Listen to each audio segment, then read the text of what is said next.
नमस्कार दोस्तों आज हम भारत के सबसे बड़े धार्मिक आयोजन और सबसे बड़े रहस्यमयी मंदिर के बारे में बात करेंगे दोस्तों। जी हाँ, हम बात करेंगे जगन्नाथ मंदिर के बारे में दोस्तों। वहाँ की रथ यात्रा का क्या विशेषता है दोस्तों, और इस मंदिर का स्थापना कब किया गया, इसका क्या क्या इतिहास रहा है दोस्तों। सारा इतिहास डिटेल से जानेंगे। तब तक के लिए वीडियो सब्सक्राइब कर लीजिए दोस्तों। जगन्नाथ मंदिर, जगन्नाथ का मतलब होता है जगत का नाथ, अर्थात संसार का स्वामी दोस्तों, संसार का भगवान। दोस्तों ये मंदिर भारत के ओडिशा राज्य के पुरी शहर में स्थित है दोस्तों, और बंगाल के खाड़ी के तट पे ये मंदिर अवस्थित है दोस्तों। कहा जाता है दोस्तों इस मंदिर की स्थापना करीब 12वीं सदी में किया गया था दोस्तों। गंग वंश के राजा अनंत बर्मन के द्वारा इस मंदिर का स्थापना किया जाता है दोस्तों। और उसके बाद अनेकों राजा ने इस मंदिर को बनाने में सहयोग दिया दोस्तों, और इसके परिसर को भव्य बनाने में उन्होंने सपोर्ट किया दोस्तों। ये मंदिर एक प्रकार से आप कह सकते हैं दोस्तों, इस मंदिर की जो ऊंचाई है करीब 65 मीटर की ऊंचाई है दोस्तों। ये मंदिर जो है भगवान जगन्नाथ को समर्पित है, उनके बड़े भाई बलभद्र और उनकी बहन सुभद्रा को समर्पित है दोस्तों। और ये भी कहा जाता है भगवान जगन्नाथ जो है भगवान विष्णु और भगवान कृष्ण का अवतार माना जाता है दोस्तों। और ये मंदिर, खास बात ये भी है दोस्तों, इस मंदिर 4 धामों में से एक धाम है दोस्तों। यहाँ का इस मंदिर का जो विशेषता है, सबसे बड़ी विशेषता है दोस्तों, आप भारत के किसी कोने में जाइए, किसी मंदिर में जाइए, विश्व के किसी मंदिर में जाइए, वहाँ पर जो भगवान की मूर्ति मिलेगी वो पत्थर की मिलेगी दोस्तों। लेकिन अनोखी मंदिर है जगन्नाथ पुरी दोस्तों, जहाँ पर भगवान की मूर्ति जो है लकड़ी से बनाई जाती है दोस्तों। इसके बारे में कथा आती है। कथा ऐसा है दोस्तों, एक मालवा का राजा हुआ करता था, इंद्रद्युम्न दोस्तों।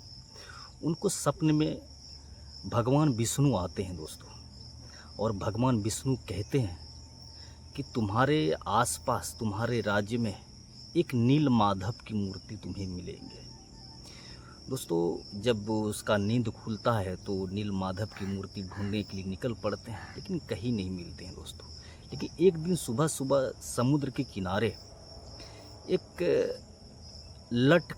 लकड़ी का जट्टा उसको नज़र आता है दोस्तों। और फिर कहा जाता है उसी लट से दोस्तों ये भगवान विश्वकर्मा के द्वारा एक बढ़ई का रूप धारण करके उसी लट से भगवान जगन्नाथ का, उनके बड़े भाई बलभद्र का और बहन सुभद्रा का मूर्ति बनाई जाती है दोस्तों। और वही परंपरा अभी तक चलती आ रही है दोस्तों, और निश्चित रूप से अनोखी परंपरा है। दूसरी अगर मैं बात करूं रथ यात्रा की दोस्तों, ये जो रथ यात्रा है विश्व का सबसे बड़ा धार्मिक आयोजन है दोस्तों, विश्व का सबसे बड़ा धार्मिक आयोजन दोस्तों। इसमें क्या होता है, इसमें 3 रथ बनाए जाते हैं, काफ़ी भव्य और काफ़ी सुंदर बनाए जाते हैं दोस्तों। और इस रथ पर भगवान जगन्नाथ, उनके बड़े भाई बलभद्र और बहन सुभद्रा को, उसकी प्रतिमा को रखा जाता है दोस्तों। और इस रथ को रस्सी से खींचा जाता है, और लाखों श्रद्धालु इस रथ को खींचते हैं दोस्तों। कहा जाता है कि जो भी इस रथ को खींचते हैं उसे पुण्य की प्राप्ति होती है, स्वर्ग की प्राप्ति होती है दोस्तों। और निश्चित रूप से लाखों लोगों की भीड़ होती है दोस्तों। और फिर इस रथ को मुख्य मंदिर से गुंडीचा मंदिर तक ले जाया जाता है दोस्तों, और यहाँ पर लाखों लोगों का भीड़ होता है दोस्तों। दूसरी अगर मैं अनोखी बात के बारे में बात करूं, यहाँ का जो भोजनालय है दोस्तों जगन्नाथ मंदिर का, विश्व का सबसे बड़ा मंदिर भोजनालय है दोस्तों। यहाँ पर हजारों लोगों का डेली महाप्रसाद तैयार किया जाता है दोस्तों, और लाखों लोग, हजारों लोग यहाँ पर महाप्रसाद को ग्रहण करते हैं दोस्तों।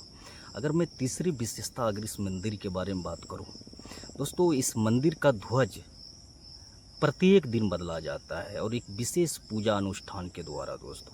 और ये भी कहा जाता है कि इस मंदिर का जो